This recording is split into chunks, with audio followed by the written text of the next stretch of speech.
Kama kawaida mtazamaji, tumalize na mizengwe ambapo Rais William Ruto alijikanganya wakati wa hotuba yake akiwa eneo la Nyahururu baada yake kuwaita wananchi barabara. Lakini sio rais pekee aliyejikanganya. Kinara wa DCP Rigathi Gachagua pia alitangaza bila kufahamu kuwa mgombea wa UDA katika kinyang'anyiro cha ubunge kule Olkalau ndio atakayeibuka mshindi katika uchaguzi huo mdogo. Naye kinara wa ODM Oburu Oginga hatimaye amejitokeza na kuweka mambo wazi kuwa yupo salama salmini baada ya kutoweka machoni mwa umma kwa muda. James Mwangi kama kawaida anashuka na mizengwe ya wiki. Makala ya mizengwe wiki hii yanaangazia eneo la Nyandarua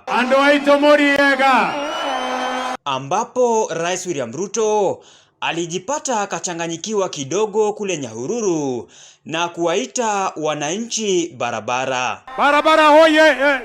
Nyahururu hoye! Sikizeni, hiyo barabara nimeweka bilioni 4 kilomita 60 tujenge. Na iwapo una maswali ya chanzo cha mchanganyiko huu, Kalonzo yuko hapa tayari na majibu ya kinachopelekea hayo kutendeka. As we speak, William Ruto himself has conducted an opinion poll of his own. And he was shocked. He was so shocked. This is why alienda Nyahururu jana akasema barabara hoye!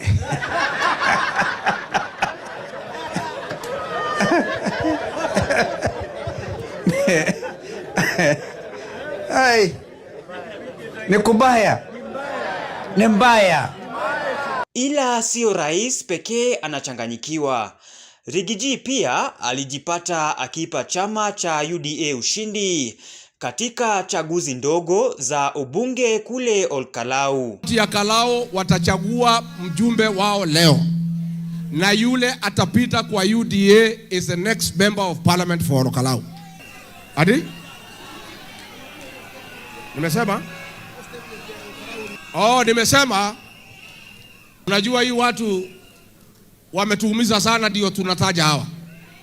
Unajua UDA kwa sababu ya vile imetusumbua. Ila Rigiji kila siku hakosi ujasiri wa kumuonya Rais Ruto. Wewe Ruto, kama kabisa wewe ni mwanaume, si utukane Rais Uhuru Kenyatta wewe mwenyewe. Eti unasema hutaendelea kumtetea Ruto kama ulivyofanya kule Nyandarua iwapo mashambulizi dhidi ya Rais mstaafu Uhuru Kenyatta hayatasitishwa. Pale Olkalau watu walikuwa wamesema utaongea, nikawapembeleza ukaongea.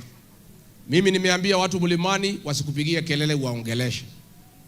Lakini mkiendelea kutuma watoto kutukana Uhuru Kenyatta, I will have to reconsider that political direction. Na utawaambiaje hawa waliokwama nyuma ya Rais Ruto wakieneza injili ya tutam? Juzi nimeona Wakorino wameenda pale, mnabii uongo ametokea pale, anasema ati Mungu amemwambia ati Kasoko atakuwa tutam.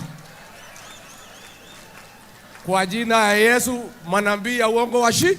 Na baada ya kupotea machoni mwa umma kwa muda na kuacha wananchi na maswali, hatimaye youth leader Oburu Oginga amejitokeza. We are in Kisumu, very buoyant and up and about playing golf.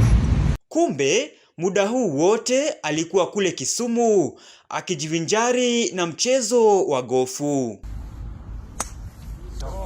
James Mwangi, makala ya mizengwe.